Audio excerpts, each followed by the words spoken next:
یہ پرانی بات ہے، بہت پرانی بادشاہوں کے دور کی بات۔ ایران کا ایک بادشاہ ظالم بھی تھا، لالچی بھی، عیاش بھی اور منتقم مزاج بھی۔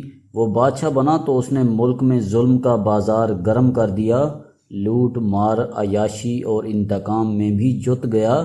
ملک کے حالات خراب ہو گئے، بازار سنسان ہو گئے، لوگ نقل مکانی کرنے لگے، کھیت اور کارخانے اجڑ گئے اور ملک میں خشک سالی اور قحط پڑ گیا۔ لیکن بادشاہ کے کان پر جوں تک نہ رینگی۔ ہم انسان بڑی دلچسپ مخلوق ہیں، ہم اپنے حالات کو پوری دنیا کے حالات سمجھ لیتے ہیں۔ ہمارے نل سے صاف اور ٹھنڈا پانی آ رہا ہو تو ہم سمجھتے ہیں پوری دنیا کے نل چل رہے ہیں اور ان سے بھی صاف اور ٹھنڈا پانی بہہ رہا ہے۔ ہمارے دسترخوان گرم ہوں تو ہم سمجھتے ہیں دنیا کے تمام بھوکوں کو کھانا مل رہا ہے، اور اگر ہم امن، سکون اور اطمینان سے رہ رہے ہوں تو ہم سمجھتے ہیں دنیا کے کسی شخص کو کوئی مسئلہ، کوئی آزار، کوئی پریشانی نہیں۔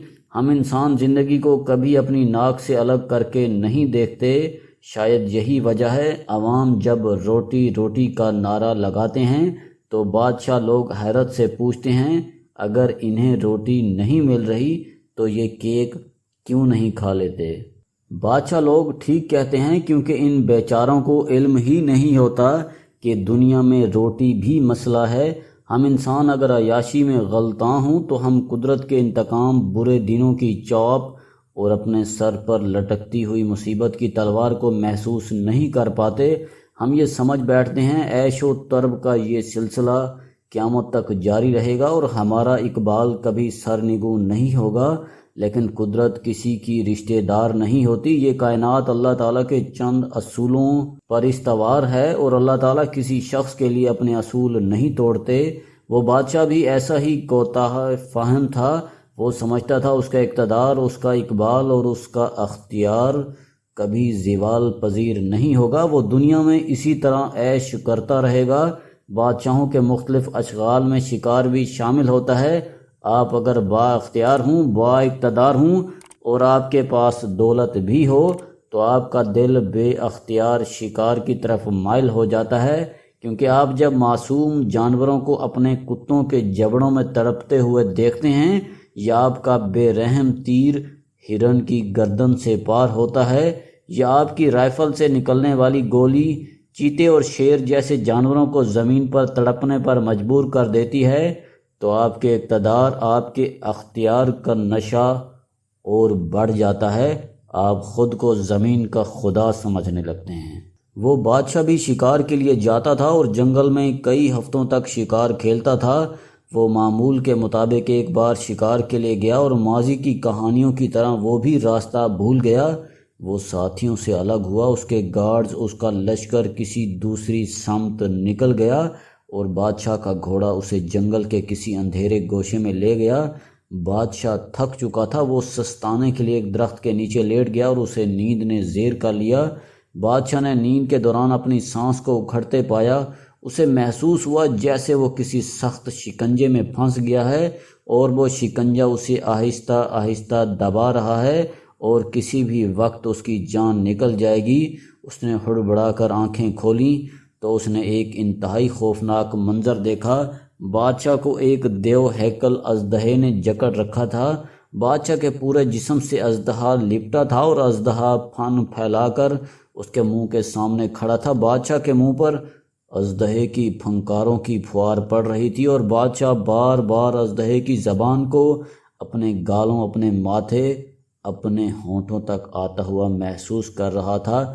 بادشاہ کی جان نکل گئی، وہ اپنا آخری وقت اپنے سامنے دیکھ رہا تھا۔ اژدہا ایک پہر تک بادشاہ کے بدن سے لپٹا رہا۔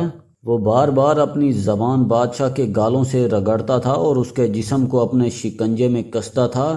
شام کو اچانک اژدہے نے آسمان کی طرف دیکھا، گردن ہلائی، اپنے بل کھولے اور آہستہ آہستہ سرکتا ہوا جنگل میں غائب ہو گیا۔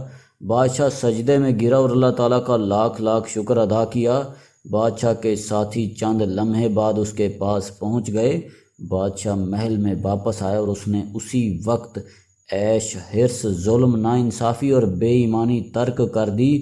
اس نے اپنی باقی زندگی ملک اور قوم کے لیے وقف کر دی، اور دیکھتے ہی دیکھتے اس کا ملک دوبارہ خوشحال اور پرامن ہو گیا، اور لوگ دوسرے ملکوں سے نقل مکانی کر کے اس کے ملک میں آباد ہونے لگے، جبکہ بادشاہ پوری زندگی اس اژدہے کا شکریہ ادا کرتا رہا۔ وہ اسے قدرت کی وارننگ، قدرت کی ویک اپ کال سمجھتا تھا۔ اس کا خیال تھا قدرت نے اس اژدہے کے ذریعے اسے یہ پیغام دیا تھا، تمہاری موت اور زندگی میں آدھ انچ کا فاصلہ ہے، اگر یہ اژدہا اپنے جسم کو آدھ انچ ٹائٹ کر لے یا اپنا منہ آدھ انچ آگے بڑھا دے اور اپنے دانت تمہارے گال پر گاڑ دے تو تم چند لمحوں میں زندگی کی سرحد عبور کر جاؤ گے۔ بادشاہ کا خیال تھا اس اژدہے نے مجھے پیغام دیا، یہ زندگی اور یہ اقتدار اللہ تعالیٰ کی امانت ہے، اور اگر تم نے اس امانت کی قدر نہ کی تو اللہ تم پر مصیبتوں کے ایسے بے شمار اژدہے اتار دے گا، اور اس کے بعد تمہیں دنیا میں کسی بھی جگہ پناہ نہیں ملے گی۔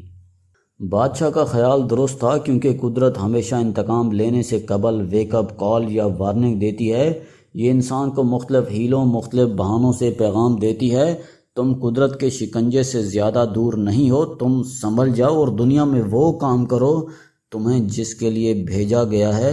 اگر انسان اس وارننگ، اس ویک اپ کال پر جاگ جائے تو بسم اللہ، ورنہ دوسری صورت میں قدرت کا شکنجہ اپنے باغیوں کو کس لیتا ہے، اور پھر اس شخص کو 2 ارب کہکشاؤں کی اس کائنات میں چھپنے کے لیے 10 فٹ جگہ نہیں ملتی۔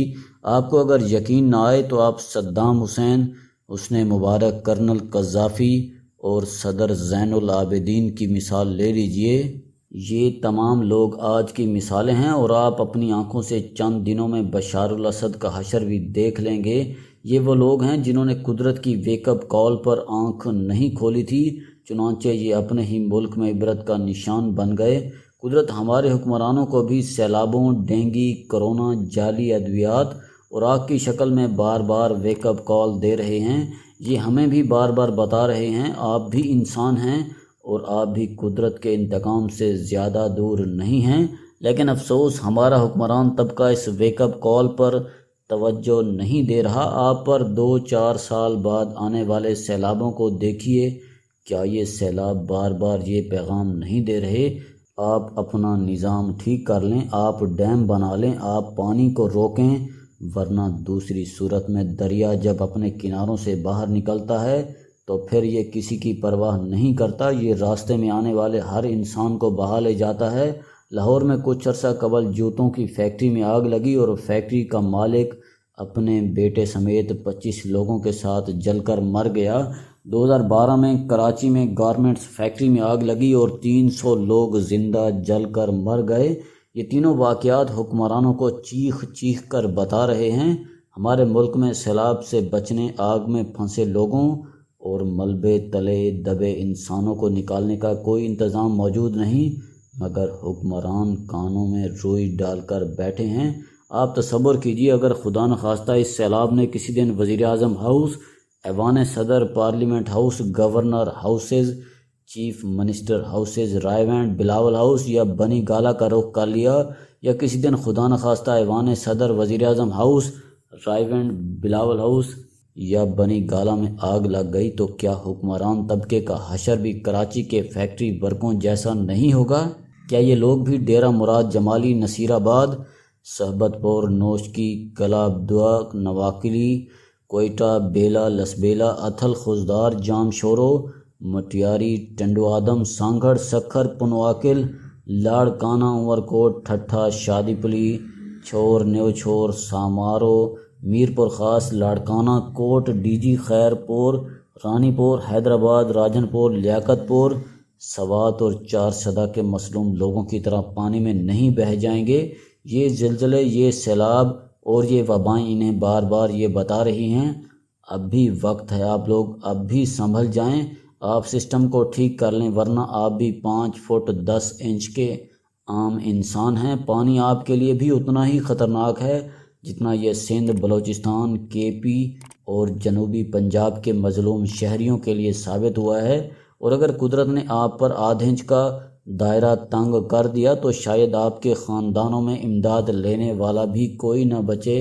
کیونکہ آگ، پانی اور وبا دنیا کے کسی بادشاہ کے اقتدار کو نہیں مانتے، یہ اللہ کے عذاب ہیں، اور اللہ کے عذاب انسانی سروں سے گزرتے ہوئے کبھی شناختی کارڈ چیک نہیں کرتے، بادشاہوں یا گداگر یہ سب کو بہا لے جاتے ہیں۔ شکریہ۔